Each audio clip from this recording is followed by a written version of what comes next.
Have you ever noticed that some people make more money, buy more stuff, and still somehow feel more anxious, more restless, and less satisfied? Like the problem wasn't that they had too little, it was that enough kept moving. And that's exactly where the Stoics hit hard. Because they didn't say money was evil, they said money becomes dangerous when you expect it to give you peace, identity, or purpose. So in this episode, we're going straight to the ancient Stoics, Seneca, Epictetus, Marcus Aurelius, and Musonius Rufus, to explore what they actually taught about living well with money. We're talking about why wanting more can feel like poverty, why wealth without self-control can still leave you feeling empty, and why real financial freedom may have more to do with character than anything about net worth. So if you ever wondered if money is helping you live better or quietly controlling your life, this episode's for you. This is The Fi Guys. Let's learn what the Stoics have to teach us about money. Let's get into it. The Stoics never said that money is evil. They taught that wealth is an external thing, useful, but not the highest good. A good life comes from character, self-command, contentment, and wisdom, not from accumulation alone. Marcus Aurelius especially grouped wealth and poverty amongst things that are neither good nor bad. And Epictetus treats money as acceptable only if it does not cost you your integrity. So, what if the real danger of money isn't having too little, but never knowing what enough looks like? Because that's where the Stoic teachings apply so strongly today. The Stoics didn't say money was bad. They said confusing money with the good life is what gets people in trouble.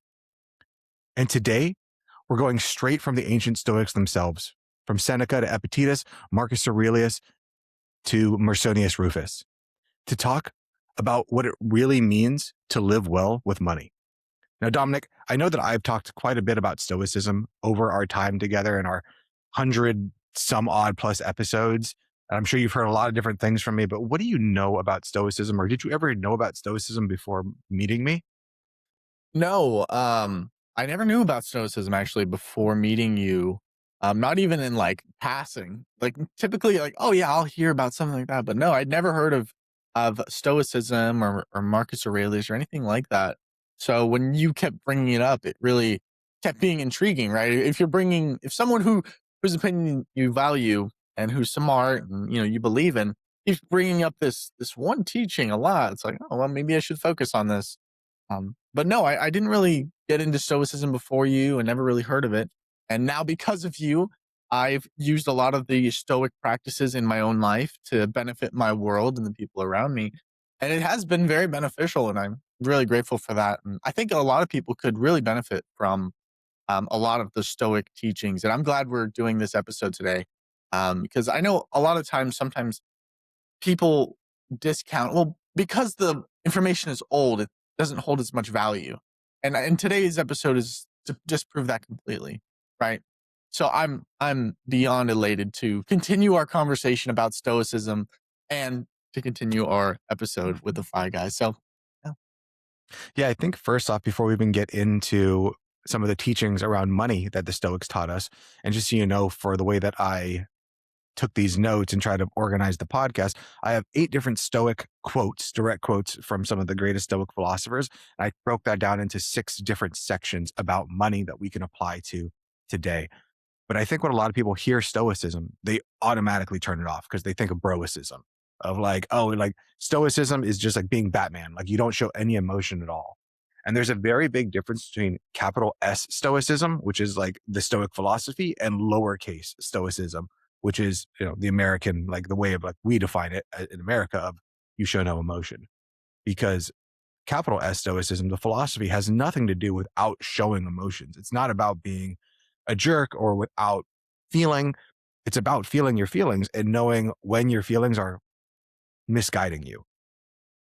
So it's understanding that, like, yes, we are emotional beings, and sometimes those emotions don't give us the best adaptation to reality or the best way to move forward. So you get to choose when you're feeling those feelings, how do I want to respond? And that's the biggest thing that we get from Stoicism is you don't choose what happens to you in life. You don't choose what feelings come up or what someone did to elicit said feeling, but you do get to choose how you respond. And I think that's like an overall like theme that I keep seeing in Stoicism. It's like control what you can control your world, and everything around you, that is just going to be, right? But it's how you react to it that's like the baseline of Stoicism, right? Hmm. Yeah, that is really the baseline, is control what you can control. Being able to get back, to take a second to remember that, like, your feelings, whatever you're experiencing right now, is not the logos. It's not the truest true. So you can take a step back and remember that at the end of the day, you get to ask yourself, like, is this serving me? Is this reaction that I'm about to have going to serve me? Again, it's not repression, it's not suppression. It's just trying to come at it from a better place. Well, I'm definitely intrigued, and I hope I hope you guys are also intrigued as much as I am. Chris gave me this morning. He's like, "Man, I got 3 episodes. I'll let you choose which one you want to do today."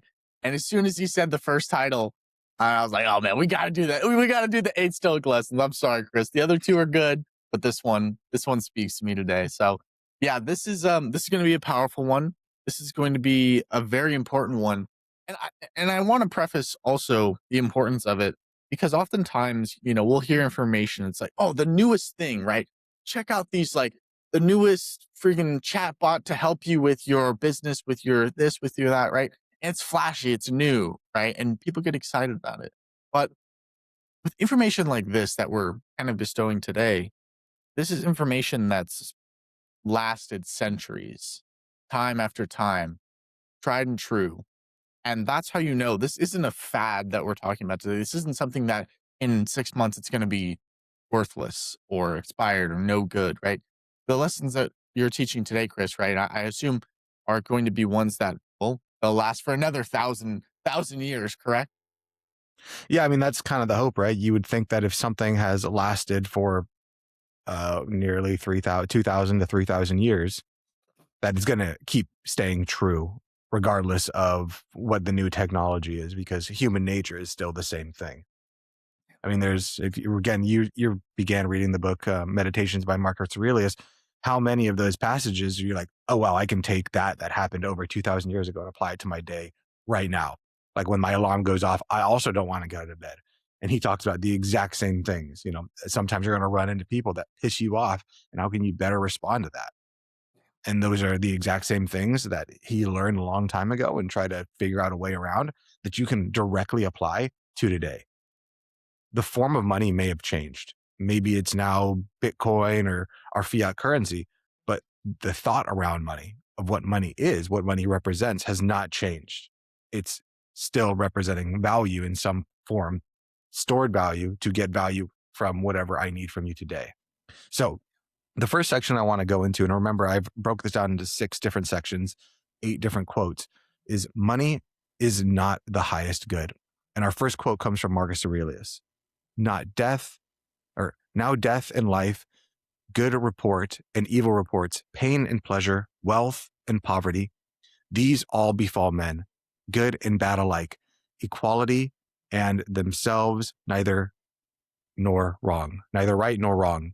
So I know that quote sounds a little weird, and we have to take some quotes and apply them to money. But in the first part, he's saying, now death and life, good reports, bad reports, pain, pleasure. This is the hard part for money, wealth and poverty. They all befall us as human beings. And he's saying that whether they're good or bad is equal. No matter what, they are neither right nor wrong. So I think this is probably the most important place to start, because Marcus is really saying that wealth and poverty are not a measure of moral worth. And I think that we live in a culture, and the reason I want to bring this up first and foremost is that people use money as their measuring stick. How worthy am I? How good of a person am I? I think even the reason we go around asking people like, hey, what is it that you do for work, is not really because we care about what someone does for work. Yeah, we might use it now just because it's the first thing that comes to our mind because people have heard it so many times. But in truth, when you really think about it, you're asking that question to find out, how much worth do I need to give you? How much respect do I need to give you? Are you a lawyer worth of respect, or are you a janitor worth of respect? And it's sad that we take that, just what someone does with their life, and we decide that that is your moral worth. That question, w- before you said it, I was actually thinking the exact same thing. And I thought, yeah, it's a very interesting world we live in when that's the first question you say to someone when they meet. When I feel like a better question is like, what are your hobbies? Like, what do you do for fun? And who are you? And that's a much more difficult question for a lot of people. Actually, so much easier to be like, oh yeah, I'm a VP of finance at this bank. It's like, oh cool. Well, who are you? Just told you I'm a VP of finance. Like, it's what you do, not who you are. But I think it is very interesting, and I think it's more true now than ever that money doesn't decide if you're good or evil. You can be a bad person and be rich. We see that a lot. You can be you can be a good person, you can be poor. We see that a lot, right? And I think it's so interesting that even thousands of years ago, same thing holds true, right? Money doesn't determine your moral standings. Yeah. I think Marcus Aurelius is really saying that, like, money matters in practical life. Like, it does matter, but that doesn't mean that it's the definition of what being a good human is. I remember one time I was like this yacht party, right? And we're like moving from boat to boat, and it's super cool and having fun. And I'm talking to this guy who works at, I can't remember the financial firm, but like she's pretty big up there. And he was young at the time too. And I was asking him, you know, hey, what is it that you like to do? And like we're on his boat, right? And I'm expecting him to say like I like to boat or I like to do whatever. And he could only really tell me like, oh, this is what I do for work. And I was like, all right, that's cool, man. But like, what do you like to do for your hobbies? And I remember like we were all drinking, and he just looked at me and said, I don't even know how to talk to you. And I was like, okay, like that's cool, man. Um, but just like back to that same thing of like, I don't care what you do. Like I truly didn't care what he did. Like I was like, yeah, you have a boat, you have all these things, but like I'm asking you about you as a person. And if your only response is I make this much money, and then I ask a follow-up question to like get away from that, and you come back to it, then it's like, all right, you're taking this principle the wrong way. And you're taking that money is the highest good. Therefore, if I have money, I don't need to do anything else. I can be a POS in life because I have money. I think Stoicism keeps forcing us to ask deeper questions. What kind of person are you becoming through the pursuit of money? And I think there's a lot of people that are becoming the wrong person in the pursuit of money. I think so many people, they'll look at other people who might have money and be like, oh, if I had money, I would be different than that. But in truth, who are you becoming, or what will you become in order to get that money? You need to ask yourself that question the whole entire long, because trying to get money is not a bad thing. Trying to get money isn't a good thing either. It's all about the pursuit and how you choose to do it. Because there's a lot of people that will go in, they'll do the right thing, and they'll be rewarded for it handsomely. And there's a lot of people that will go in and do the wrong thing and be rewarded for it handsomely. And at the end of their lives, they might have both gotten to the same place net worth wise, but they're both in very different places. And same thing with people who don't make money. There are people who have make no money and living great virtuous lives, and people who make no money and living the opposite. So it's not the money that got you there. It wasn't the money that was the highest good. It was the way that you measured your moral worth, the way that you took the lessons and applied them to your life. It's so interesting how often the conversation of money comes up, even in scripture, even in the Bible. It's talked about often. Um, because I think even the creators, if you follow, Jesus and everything in the Bible and everything, um, like I do, they knew that money is going to be a real problem. Money is going to be one of those things that, you know, can really make or break a society. And it seems like it's the cycle starting again, right? It's starting to break a society. Um, but it's almost like it's the love of the money. When you worship it, when you put it up on such a high pedestal and design your life around it. How can I make more of it? How can I flaunt it more? How can I show everyone that I have more than you? And that's when it's a really big problem, and a really just a distasteful way to live your life, to be honest. Um, but yeah, it's the pursuit that most people I feel like in today's society view as, oh man, I want to get more money. When I say that, it's like it sounds kind of evil. It sounds really evil, but you know, you wouldn't think that if I said, man, Chris, I gotta get more tools. Man, these cobalt tools at Lowe's, man, I gotta get more tools. It's like you wouldn't think that I'm an evil person then, but we view money as this status symbol rather than the tool that it is. And I think that's one of the reasons that's money is so villainized in today's society, and that's one of the things that's wrong with our society is putting money way too high up on a pedestal and thinking it matters more than it actually does. And I'm not discounting the how much money matters. It definitely does. Like I love this shirt. I love my water bottle. I love food, right? I bought all of those things with money. So I'm not discounting it, but I think we do glorify it way too much. Yeah. I think it's hard because it is true that like money can solve like real life problems. It truly does solve problems.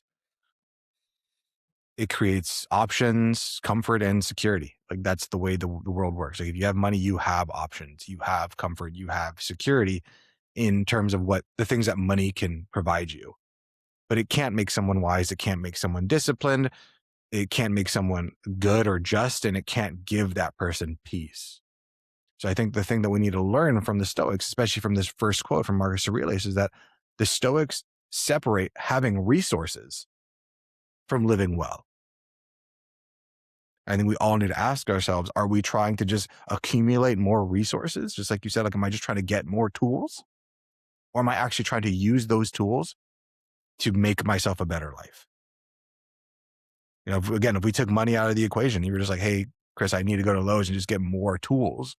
I'm asking, like, why do you need those tools? And you're like, oh, because I want to build a house. I want to be able to build something for myself to live in, to live a better life. Well, that's one thing. But if you're saying, I just want more tools so I can tell people that I have more tools. And now the tools is becoming a source of stress because now you're like, I'm worried about my tools. I have to show my tools off to everybody. And I'm like hamstringing myself to get more tools, to show off the tools. Like, where am I even going to store these tools? I know it sounds ridiculous when it comes to tools, but this is what we do with money. So we get to ask ourselves, like, are we using this just as a resource in order to make our lives better, or are we using it as a status symbol?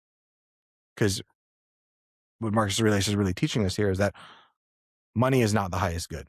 Like, your morality is the highest good. And I always say at the end of the day, the only thing that matters is the way you feel about yourself when you feel about yourself when you're by yourself. And too many people are trying to numb themselves to that by either, making more money, which is, a big thing for the ultra successful. It's like, if I make enough money, I will be worthy.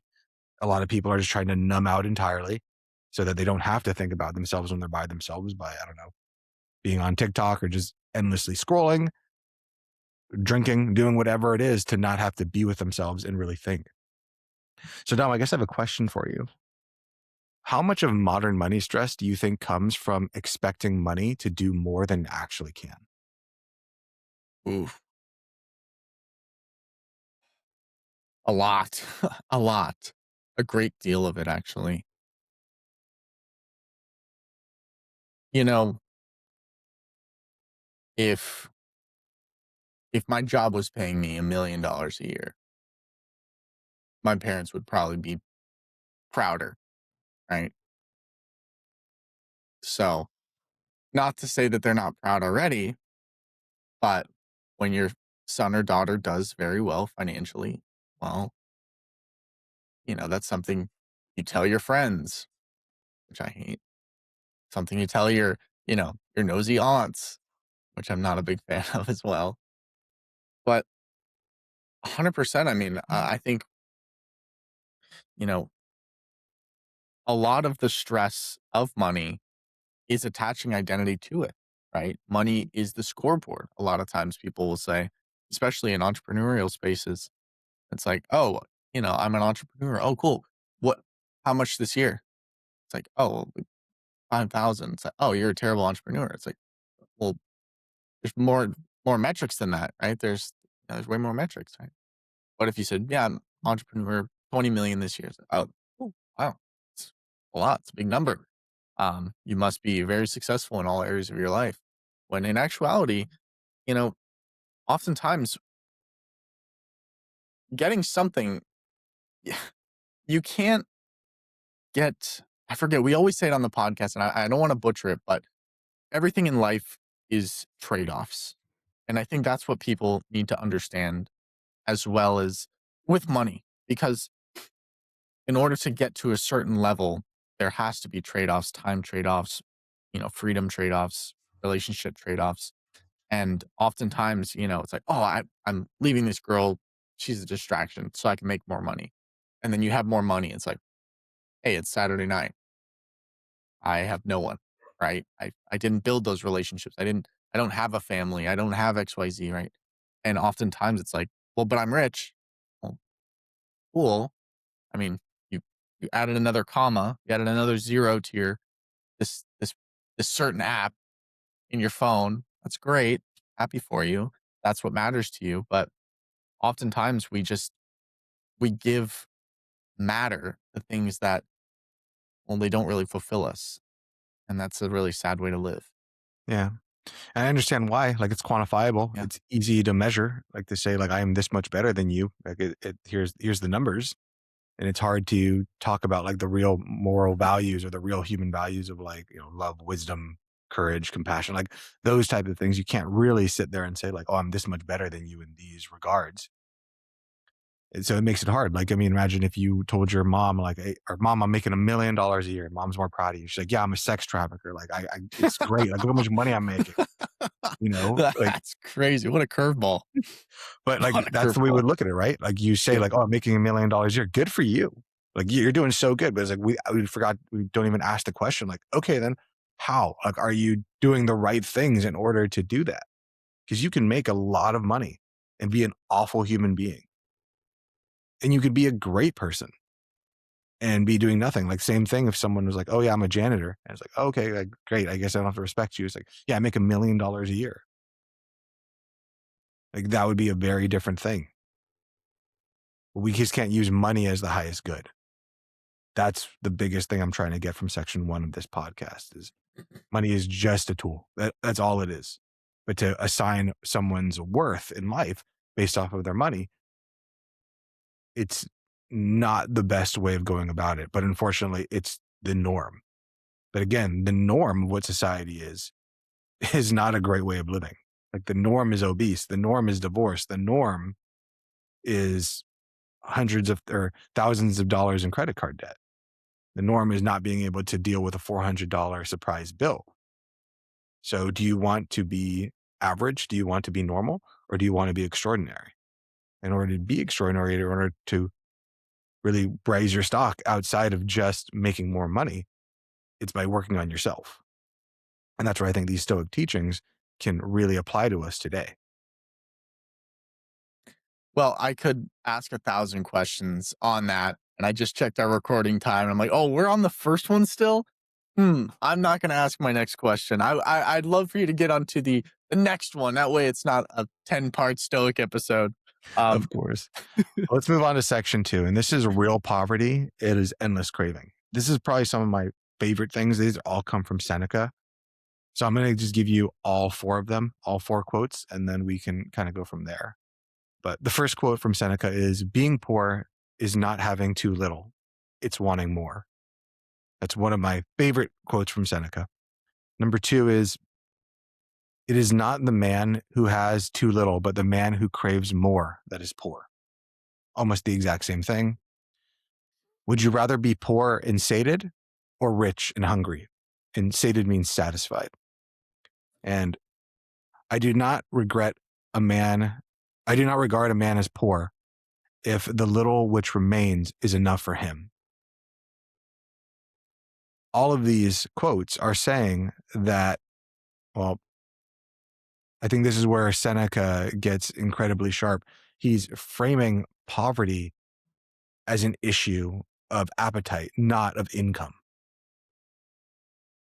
I was recently doing a coaching call with somebody, and they brought up, like, my wife, he brought up that his wife grew up without a lot of money. So now that they have money, the wife's like constantly like, we need to spend this money. We need to like go and like go on trips. We need to show people that like we made it. And the husband was concerned that like, hey, we're never going to actually have wealth if we keep on trying to spend all of our money to show people that we made it, or like to feel like I finally made it, because of the wife growing up really poor and like always wanting to feel this way. Now she finally has it.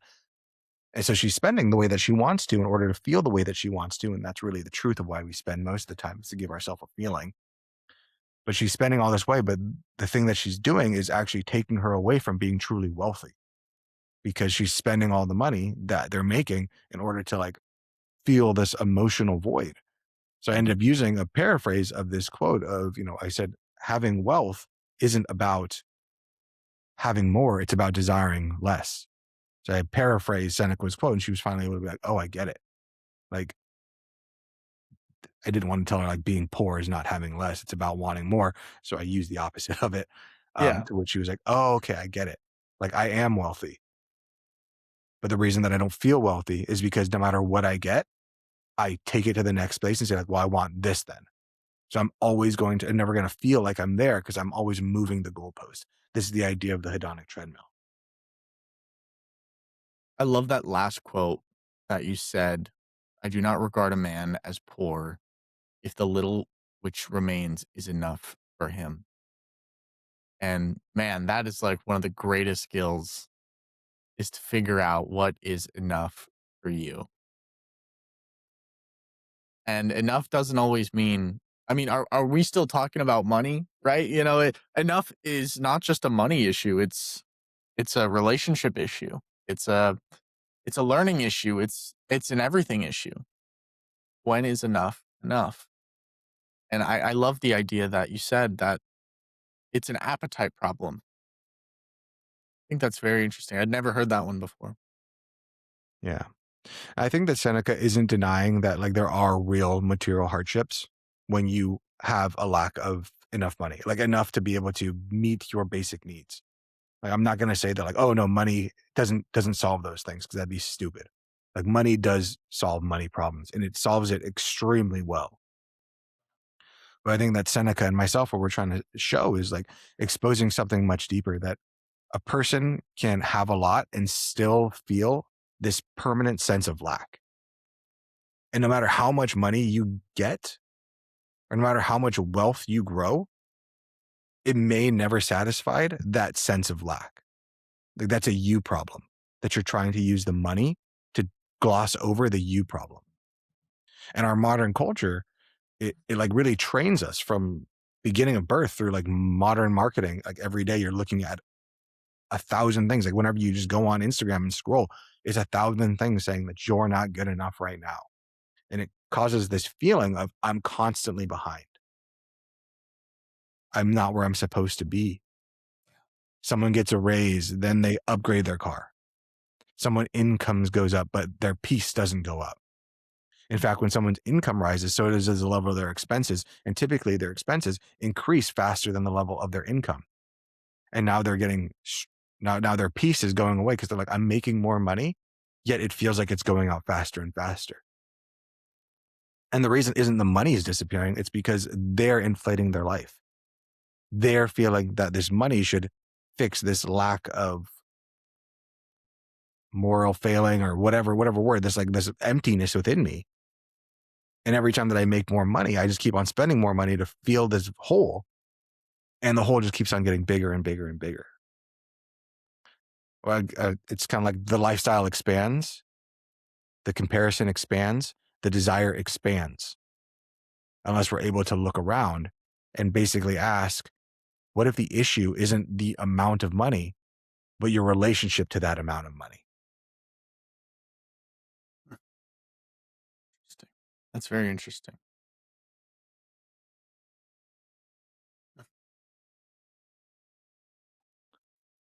Yeah, because I mean, the Stoics would probably say something to the fact of like, desire has no ceiling. Wealth never feels like wealth. So rather than sitting there and saying like, I'll finally know that I'm wealthy when I feel wealthy, or I'll finally know that I hit the ceiling when I got there, or I'll know finally know that I have enough when I have enough. Like it's very Buddhist philosophy, which the Buddhists and the Stoics were around the same time, and they came up with a pretty similar philosophy, but in different place in time where they weren't communicating. But it's realizing that the issue is my craving. The issue is my desire that the world be different than it is. And doesn't matter. And then the moment it becomes what I wanted it to be, I immediately move the goalposts to it being something different. So, Dom, do you think that people have money problems or that they have like a quote unquote enough problem? I think a bit of both actually. Um, I think it'd be I think it'd be crazy for me not to say that people don't have money problems, but definitely people do need to reframe what enough is. And I think they're both equal problems. And I think that might surprise a lot of people. Because like you said, it's not how much you have, it's what your appetite is. I mean, if it's like, yeah, I want, three Mercedes Benz and a 10,000 square foot house, but I live in a 1,000 square foot house and I drive a beater, a beat up car, right? Well, you know, your appetite is you're going to feel super hungry for that stuff versus like the Stoic teachings, I guess, is like, no, I mean, let's be happy with what we have, right? Things can always be worse, things can always be better, but it's important to show appreciation for what we have and be grateful for what we have. And it's okay to want more. It seems like the Stoics are teaching us that it's okay to want more if more is what you need, not necessarily if more is what you want. And well, what's your thoughts on that? I know that got the mind turning a little bit. I'd love to hear your thoughts on that. Yeah, I mean, I think that just could be dangerous because I think you just need to look at yourself and like, what is it that you actually need, right? Because I can say I need a Mercedes, like I need a Ferrari, I need these vehicles. I think the bigger question is like, is it serving me? Like, Mhm. is it going to actually lead me towards the life that I want? I've met a lot of people, and I remember when I was in college, I knew this girl, and at the time living in a house with like four other people. And she's like, man, I can't wait till I like can get out and have my own place. And then, years later, we were both graduated and I went over to her place and, she has her own place with her boyfriend and they're talking about their small apartment or maybe it was like a condo type thing. And they're like, man, I don't like rich people because like rich people have all of these like nice things. And like, if I had all that, like, I wouldn't even need that. Like, I just want a house. It's like, I remember when you were living in a house with four people and you were saying, all I needed is an apartment. If I had an apartment with me and my boyfriend could live, like I'd finally be happy. I wouldn't need any more. And the moment she attained it, now it becomes like, I don't like the people who are above me. If I had that, that's where I would stop. Like I wouldn't need more. Yet you have everything that you said you wanted. But now that you have it, you're like, well, I wish I was just like another step above. And at that point, I would stop. And I think that's what a lot of often people do. We'll look at people with money and be like, they're selfish, they're bad, they're all these things because I don't have that. But if I had that, then I would be different. I think you need to ask yourself like the real question of like, what did you have to do or sacrifice to become the person that had those things? Who did you, how did you change to become what it is that you want? I feel like oftentimes people aren't willing to become that thing in order to get what they want. So it's like a weird like catch 22, right? Yeah. A lot of life is like these paradoxes, right? When you like really start to think about it, you're like, oh, wow, this gets really deep, really, really fast. And that's why there's not really a right or a wrong answer. Or maybe there's a wrong answer, but there's not a right answer here. So I'd like to move on to section 3. Earn money, but not at the cost of your character. Exactly what we were just talking about here a second ago. Both of these quotes come from Epictetus. If I can acquire money and also keep myself modest and faithful and magnanimous, point out the way and I will acquire it. You want me to repeat that? Yeah. I think that one's one of those ones where, you got to let it sink in a little bit. Yeah. If I can acquire money and also keep myself modest and faithful and magnanimous, point out a way and I will acquire it. So is he saying that there's not a way? I think he's trying to say that it's hard, it's complicated to like find a way that makes money without having to step on other people. But here's the second quote. Would you rather have money or a faithful and modest friend? I think a lot of people, this is probably one of the most balanced Stoics teachings about money. Epictetus isn't anti-earning. And I know it sounds like that from that first quote, right? Of like, there's no right way of doing it, so we shouldn't even try to earn money. Well, what I think he's trying to do is saying, like, you have to be anti-selling your soul for income. Because money is acceptable if you can pursue it without sacrificing your virtues. I think that's the biggest thing that I want people to get from these quotes. And too many people are willing to do the wrong things.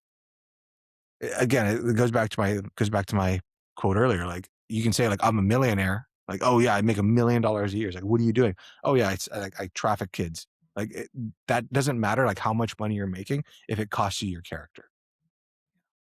And that could mean that you're working for a boss that you absolutely despise, doing something that you don't like doing.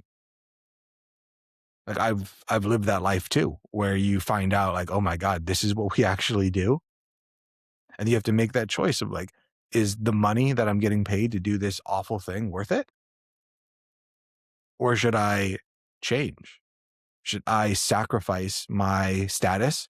Should I sacrifice my comfort for my values, for my virtues? And that's where the Stoic teachings really come in and get to apply to those things. And I guess it's a real, like, trying to figure out the best way to put this, but it's very eye opening to like look yourself in the mirror and understand what you're willing to sacrifice Hmm. for your morals, for your values. And if you're not willing to sacrifice things for your quote unquote morals or values, then I guess do you really have any morals or values? Um, I love the quote that you were just saying, and I want to like say another quote that I have always really liked. It was, for what will it profit a man if he gains the whole world but loses his soul? And it's the same concept of, can you acquire a lot without destroying yourself in the process? And I think, yes, it is possible. And like Epictetus says, it's very difficult. It's very difficult. It's easier for what was the quote? It's easier for a camel to go through the eye of a needle than a rich man to get into heaven, I guess is the quote. And that's sad. It's sad because everybody wants to be wealthy. Everybody wants to be rich. And rich and wealthy are not the same things oftentimes, but how do we do it in a way that doesn't corrupt our soul? And I guess that's a fine balance. Yeah. And I think there is a way. I'm not saying that rich people 100%. are evil, and I don't think that even the pursuit of money is evil, but I think you need to make sure that you're careful to not sacrifice honesty for status, to not sacrifice peace for appearances, to not sacrifice relationships for lifestyle. Like, I think we all need to work to not become the kind of person that you wouldn't respect just to make more. Like, if you could look at somebody else and be like, "Oh, wow, like they do that for their money," like I wouldn't, I no respect. But you don't look at yourself and say, like, "What am I willing to do for money that I wouldn't respect if I was a neutral third party?" And I think if we all looked at ourselves like objectively, looked at ourselves from a neutral third party, be like, "Oh, wow, like they do that, like they do that for money." I think that Stoic question is not only, can I make more with this? It's also, what would it cost me internally to make more? Because like Wow. Dom here trying to say is like, you can have anything you want, but you can't have everything. So if the thing that you want is the highest order is like more money and you're willing to sacrifice your values for it, you can do that. But is that cost worth it to you?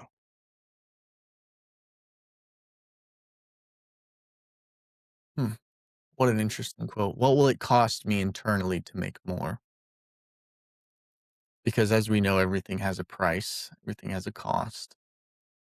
What will it? I think that's an interesting thing to think about as you're going into like a new venture, a new job. Because oftentimes we look at what can we gain? How can this benefit us? But we never really look at what will this cost us? That's so valuable. That's so valuable. I'm gonna put a marker down on that. That's valuable. I love that. Um, that's amazing. Yeah. I had a thought that I wanted to say after that, but I'm just blown away by how prolific that last one is. Well, what are some ways that you think that people trade their character for money without even realizing it?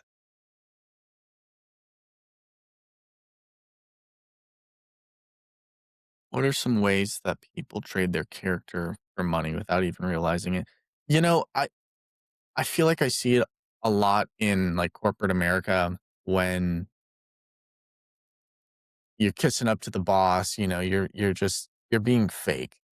You're just being a shell of what they want you to be, and you're not being yourself. And I think over time that just erodes the soul.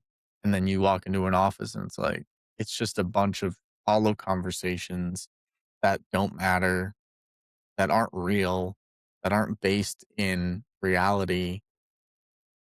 And to me, that's a sacrifice I'm not willing to make. I don't love being that.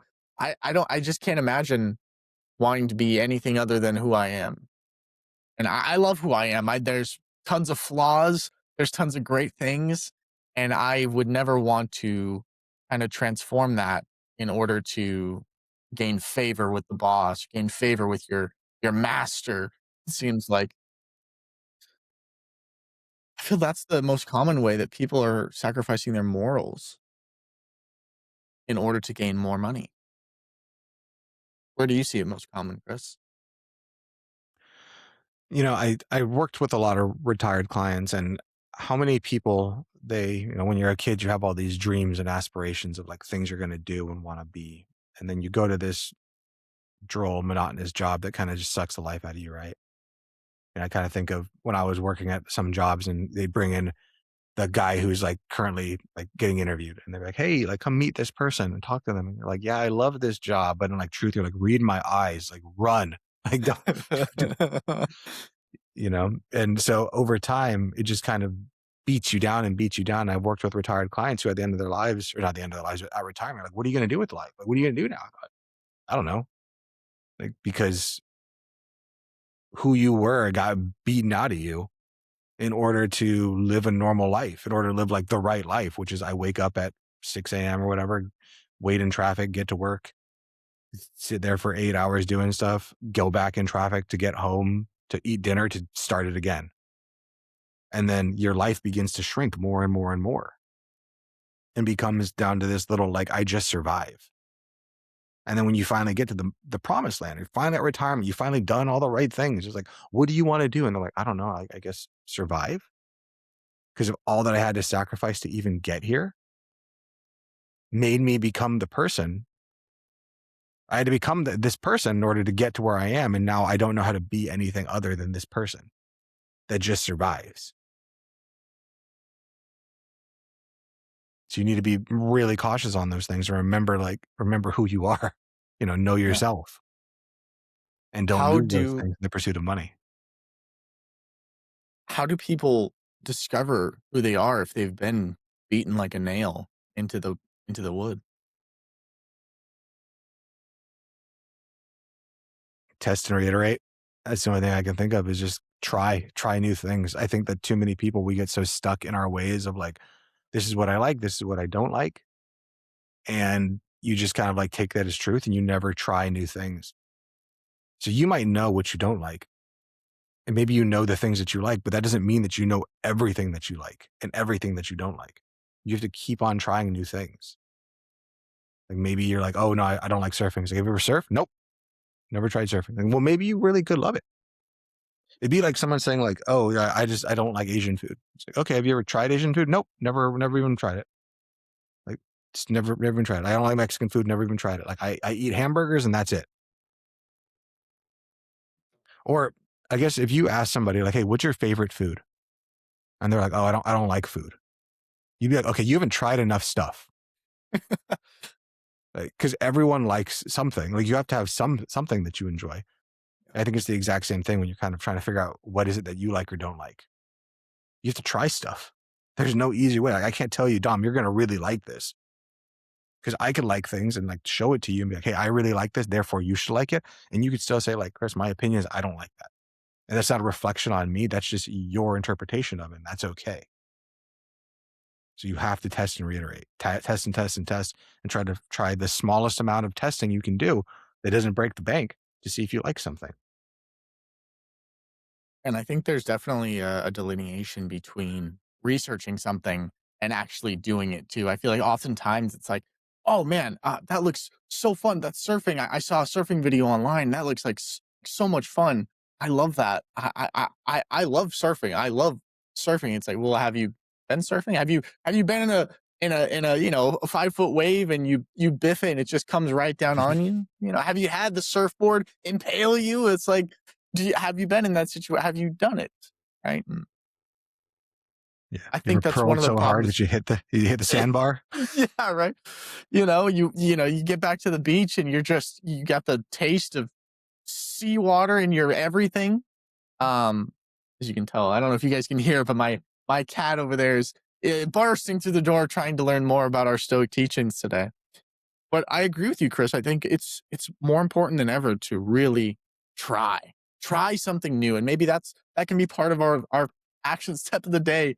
Try something new. Please try something that you've been wanting to do or that you have interest in. Just continue to reinvent yourself and reiterate what life is to you. Yeah. So let's move on to section 4. I think this one's really important as well, but it's luxury can please you, but it can't heal you. And this quote comes from Musonius Rufus. Wealth is able to buy the pleasures of eating, drinking, and other sensual pursuits, yet can never afford a cheerful spirit or freedom from sorrow. I think this one is one of the clearest Stoic warnings about comfort. I think what Musonius Rufus is saying is that pleasure is not evil, but he is saying that pleasure is limited. Wealth can buy you comfort, but it can't buy you that inner steadiness, that feeling that you actually are looking for. And it's kind of like this quote directly speaks to everything that we talked about in some of our earlier sections about doesn't matter how much money you get, it's never going to fill that hole that you're trying to fill in yourself. It can buy food, it can buy drinks, it can buy pleasures, but it can never free you from that sorrow that you have within yourself.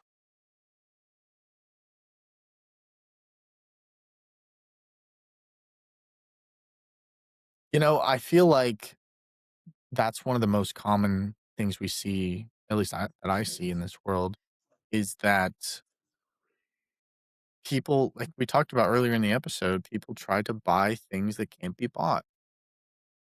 Like, hey, come be my friend. I need a best friend that will always stand by me no matter what and will always give me the best advice. Here's money. Um, like you can't buy a great friend. You can't buy a great relationship. You can't buy a better relationship with your kids, with your mom and whatnot, your dad. But how do people start to transition away from that lifestyle? Because it seems like it's so common nowadays to where they put money, like we talked about, such a high pedestal. But how do we move away from that and start to relinquish or get rid of like the power and the chains that money holds on you? Does that make sense? How do we break those chains? I think it's becoming comfortable with yourself and trusting in yourself that you'll figure it out. Like I think something that I've seen is like as people make more money and they spend more money, like they can't even begin to fathom not having it. Like before they lived just fine not having something. But now that they have it, they're like, I can't ever lose this. There's a scene in The White Lotus, and I think it's like the last season where this like rich guy, he finds out that he's like his partner was embezzling money or something, and like he's gonna lose everything. And he goes to his kids and his wife, and he's like, "What would you do if we like lost all the money we have?" And the wife's like, "I'd rather die." I don't think that I can go back. Like, I just rather die. Like, I think that you can buy convenience, but like you can never buy peace, like peace in yourself, or like the comfort of yourself. And that's something that you need to work on your own. And like people would say, well, if I have enough money, then like no one could hurt me. It's like, no, people can still hurt you, even if you have a lot of money. Like bad things can definitely happen, even with a lot of money. So I guess when I think about like nice things or like buying nice things is fine, but depending on those nice things is where the danger comes in. I think too many people become dependent on the things that their money buys them rather than being dependent on themselves. Like if your peace needs these ideal conditions, then your peace is extremely fragile. And I think what the Stoics are trying to teach us is that if you want to have inner stability, it's consistent on, if you want inner stability that is consistent on external comforts, then you don't have internal stability because you don't control the external comforts. You know, it's very much like the most Stoic practice, right? Like you don't control what happens outside of you. You only control the way that you choose to respond. But if you say that like my internals, the way that I choose to respond, the way that I feel peace and that comfort is based off of what happens outside of me, then you're never really stable.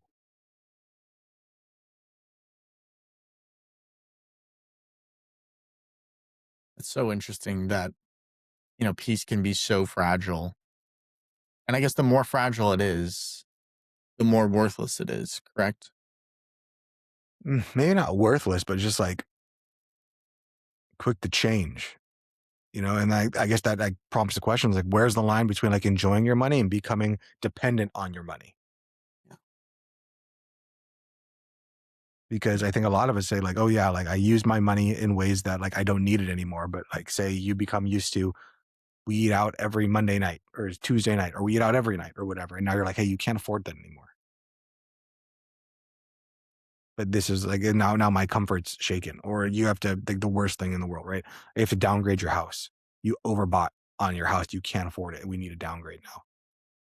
Like and now you're looking at like everything you own, like my comfort, my security, all of that's being taken away from me. Where in truth, like your comfort, your security comes from inside. Like it comes from you, from trusting in yourself, not from the things that you have.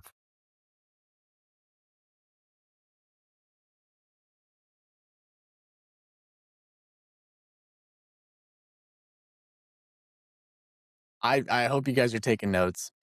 I really hope you guys are taking notes because this is definitely an episode where you're going to want to re listen to it and really soak up the details in it.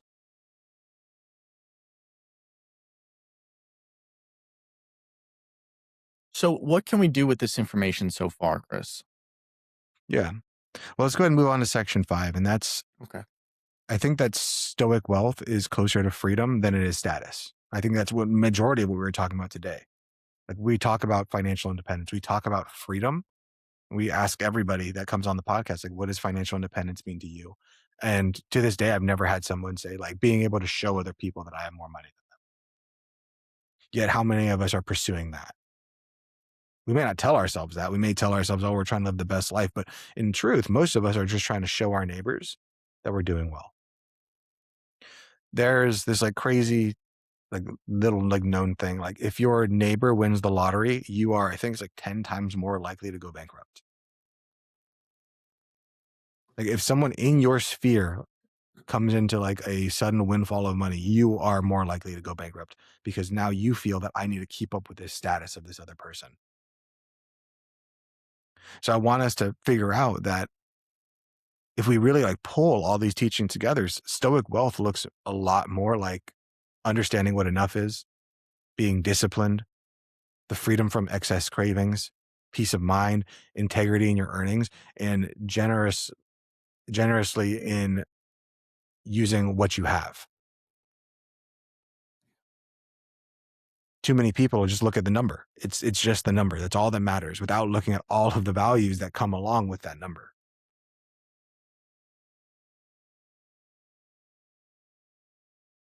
It seems like we're taught that.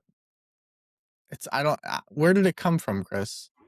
I don't understand like how this has been such a common theme throughout millennium. Like it just keeps reappearing and reappearing. And I'm curious to pick your brain on why do you think this keeps reappearing, that these same problems? Oh, I think that at the end of the day, again, we have a 10,000-year-old brain, modern day body, and a long, long time ago, there were truly limited resources. And I think if anything that you want to look at nowadays, think about Russia invading Ukraine. Now we're like, looks like China's going to take Taiwan. Like there's a lot of stuff. We are trying to take Greenland. Like there's a lot of stuff happening for resources. And we like to say like, oh, there's a limited resources. Everyone can have enough resources, but there isn't. There's not enough resources for everyone. That's the way the world works. And, power kind of pushes people to do whatever they want to do in order to survive. And now we have this modern day like marketing system that says you're not enough, keep on spending, keep on making more, keep on buying, keep on consuming in order for some people to continue to acquire more and more and more. And you're never going to get there. You're never going to say like, okay, I have enough until you realize that like enough isn't out there. Enough isn't a dollar figure or amount of things. It's like, it's a feeling that you get. It's like happiness. You can't buy happiness. You can buy things that maybe make you happy for a little bit, but like if you want to say I'm a happy person, it doesn't matter how much money you have. I've met people that are very wealthy and extremely unhappy. Wealth isn't just your possessions. It's also not the ability to say no. Like wealth is the ability to sleep at night. Wealth is the ability to be comfortable with yourself. Wealth is being hard to manipulate because your wants are under control. Like the easiest person to manipulate is the person that needs things to survive. And I put that in quotes, it quote unquote needs things to be able to survive. There's a reason that you can't get a security clearance if you have financial struggles. It's because they know, like, okay, there it is. Like there's our in. You're easily corruptible. Wealth is not needing like consistent applause or visible proof that you're doing well. It's an internal feeling that you have. Like the Stoics would probably rather have a smaller life where they're in control, where they like truly govern, than having a big life that governs them.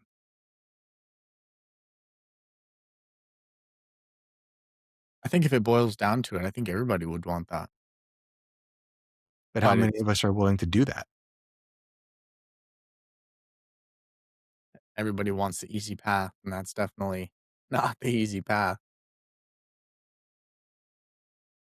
Yeah. So, I mean, then the real question that comes down to like what changes when we stop viewing money as the scoreboard and just start viewing it as a tool? Just like we brought up earlier when we were talking about acquiring more craftsman tools. Yeah. Are we using them as the tools to live a better life, or are we using them to show everybody or as the scoreboard of like how worthy am I?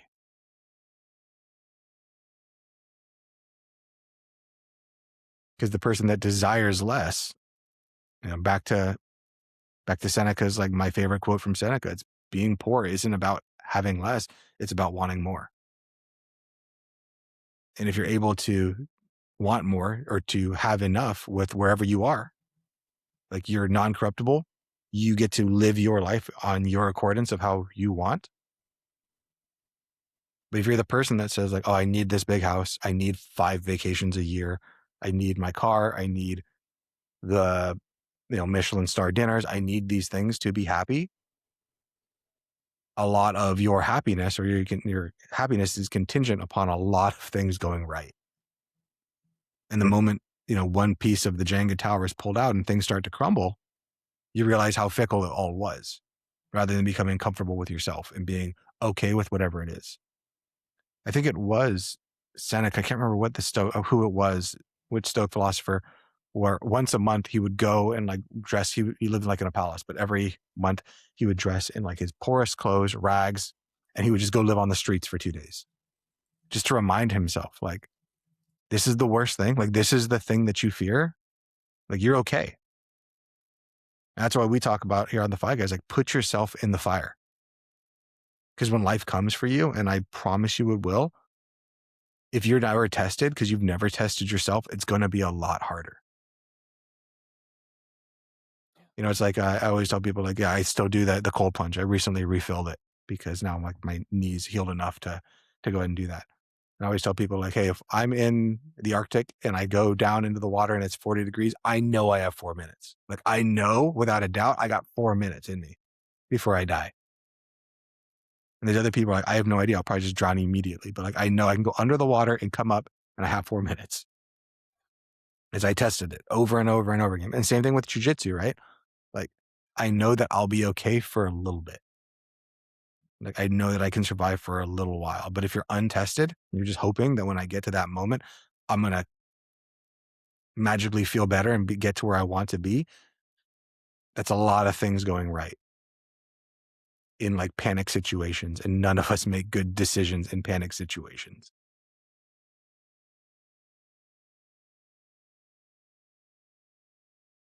It's amazing to me how much it all boils down to knowing yourself. I mean, it truly is like the crossroad. Everything runs through. And if you just know yourself, you know who you are, all decisions become abundantly easier. But it's Yeah, also it's very annoying, difficult. right? Yeah. I mean, it it's annoying, but it's freeing. It's freeing because if you know who you are and what you can tolerate, well, what more do you have to prove? You don't have to prove anything. I guess And maybe just it yeah. No, go and for it. maybe to know yourself, to like understand yourself, it helps you to understand others. And if you can understand yourself and understand others, then you could like you really do have a superpower. But I think people would rather than understanding themselves, are like, I just need to understand these other people outside of me. And if I understand them, then I could understand the world. You know, I always think when someone's like, well, why did they do that? Like, why did they make that decision? And it's like, well, why did you make that decision? I don't know. It's like, then do you think they know? Like, you know, there's a lot of things in life that we just like make decisions that if you ask yourself, like, really, like, why did you do that? Why did you do that? Why did you do that? You're like, I have no idea. Like, I just did it. It almost felt like it was deterministic. And that's the hard part of like know yourself. Like, you have to look at everything, your genetics, your background, your teachings, your culture, the way your parents raised you, all of these things come into like every single moment in our lives and every decision we make, even the words that come out of our mouths or the thoughts that pop in our head. Like, if you meditate and like really watch your thoughts, you'll realize like you have no control over any of them. The next thought that pops into your head, you have no idea where it came from. You don't know where it's going to come to. And maybe the idea is to understand like, where is that? Like knowing yourself is understanding like, where is that coming from? Can I control it? Can I not? I don't know. So I'd like to get, or do you have anything else? I was just gonna say the last thing was that I feel like the only way, at least from what I've learned from you, is the only way to like know yourself is through meditation and putting yourselves in hard situations. Cause I feel like it's very easy to just, sit there and be like, I am the type of person who's brave in the face of danger. I am that. And to believe that. But when a guy with a knife comes up and give me your wallet, are you brave? Are you smart? What do you do? How do you act when things come crashing down? And I feel like part of like knowing yourself is developing mentally who you are and who you want to be, but also testing yourself to see if that's true. And if it is true, then that is. But if it's not true, then it's like, well, you have to build towards that if that's who you choose to be. But I just wanted to say that. Yeah. I mean, it's like the people that, like when I used to coach jujitsu, like the guy who's like, oh yeah, I know I can win a jujitsu fight. Like I know, like I'll just go in there and I'll just see red and it's going to work. And then like they get choked out so fast.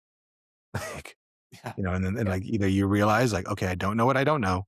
And like I need to learn and grow and like become the person I say I am. Or they do what a lot of people do where it's like, well, F this, I'm done. I'm gonna go and live in the illusion or my delusions that I'm right rather than like face the world.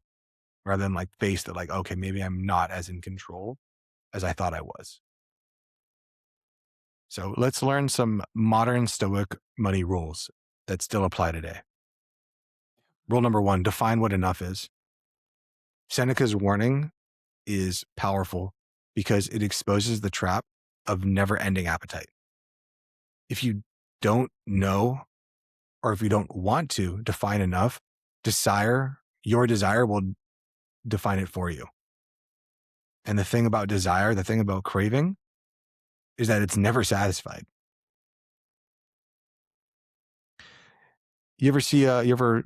I'm a big comic book fan, and there's like the Green Lanterns, right? And there's not just the Green Lanterns, or the yellow, the red, there's all these ones, but there's the Orange Lanterns, and the Orange Lanterns are greed.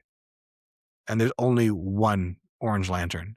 In fact, there were many Orange Lanterns, but what ended up happening is one of the Orange Lanterns went and murdered all of them in order to collect all of the other rings. And no matter how much he acquires, he still wants more. And that's really the nature of appetite. That's really the nature of desire, is that it's never satisfied. But too many of us, again, when they think about enough, like, I'll know when I get there. I'll know that I have enough when I get there. But you never will, because the nature of that in your brain, this 10,000-year-old brain we have in our modern day body, is I must keep on accumulating and accumulating and accumulating till I can't. But in our modern world, you can just keep on going, and the only thing that stops you from can't is death. And how many people have gone through their entire life just keep on accumulating more and more nuts for a winner that like never really comes.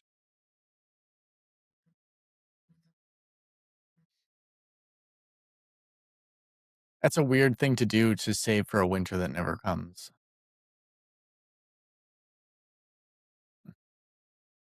I gotta think about that more. Mhm. Rule number 2, keep character ahead of income. Epictetus makes the very clear line: if wealth can be gained while persevering modesty, faithfulness, and magnanimity, that's fine. But if not, it's too expensive. Basically, if you can make money doing the right things, doing the things that are virtuous within your sphere, within what you believe is right and wrong, then do it. That's fine. Do it. But if you can't make money while doing the things that you think is right by staying virtuous to yourself, then it's too expensive. And too many of us, I think, are willing to do things that are not within our virtues, that aren't the person that, like, you wouldn't be proud that your kids are doing it. You wouldn't be proud that that's where your parents are making money, yet we're willing to do it ourselves. So if you can make money doing the right things, go for it. But if you can't, then it's too expensive. It's costing you too much somewhere else. Yes, you're making money, but you're losing something far more important in the process. Rule number 3, don't expect luxury to create inner peace. Musonius Rufus directly argues that wealth can purchase pleasure, that cannot create a cheerful spirit or the freedom from sorrow. And again, that comes down to, do you need things to make you happy, or can you just be happy on your own? We can all see this in ourselves on this hedonic treadmill of like, oh, I thought I needed this to be happy. And the moment you got that thing that you thought was going to make you happy, it ended up being a crutch. It ended up being another thing that you needed to keep safe. It's like the person who has the old beater car, right? Like, oh, if someone dings the door, you're like, oh, that sucks. Gets a little scratch, you're like, well, that sucks. But then there's the person, and I know this from myself, like you go and you buy your new car, you like love it, and then you have to park way the hell out somewhere else. The day someone dings it, you're pissed off for like weeks. You keep it inside your garage, keeping it safe from the elements because you love it so much. And do you really own the thing, or does the thing own you? We need to ask ourselves that with everything that we own. Do you own it, or does it own you? And I think especially when it comes to money. Do you own the money as a tool, or does the money own you? And you do what you want, or you do what it wants for you? Rule number 4, don't confuse external success with a good life. Marcus Aurelius treats wealth and poverty as external, not moral goods as themselves, or not moral goods in themselves. Again, too many people, they'll look at wealth, they'll look at poverty, and they'll say, like, if you have wealth, you're a good person. If you're poor, you're a bad person. When in truth, a lot of it has to do with just like sheer dumb luck. Or like where you were born into, the parents you had, the opportunities that came to you. So to sit there and confuse that people who have money are good, people who don't have money are bad, it's simplifying the world to a place that's like almost absurd. And then rule number 5, practice using money without worshiping it.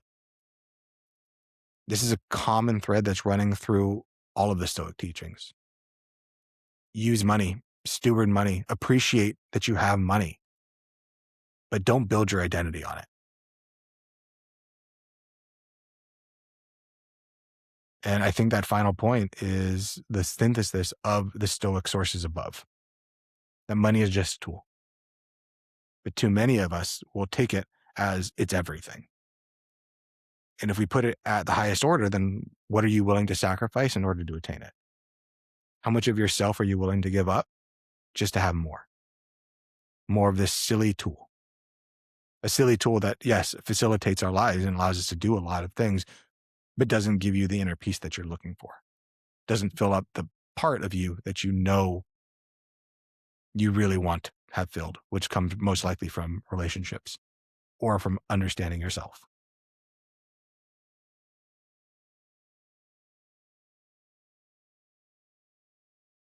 So it seems like the Stoics aren't done teaching. They got a lot more lessons to teach, and we have a lot more things to learn. But for today's episode, that's probably it, isn't it? Yeah. But I think the Stoics would not tell you to hate money. They would tell you not to become owned by that money. Money is useful. Money is practical. Money can help you serve people. It can help you create margin in your life. It can help you reduce certain forms of suffering. But it can't answer the deeper human questions for you.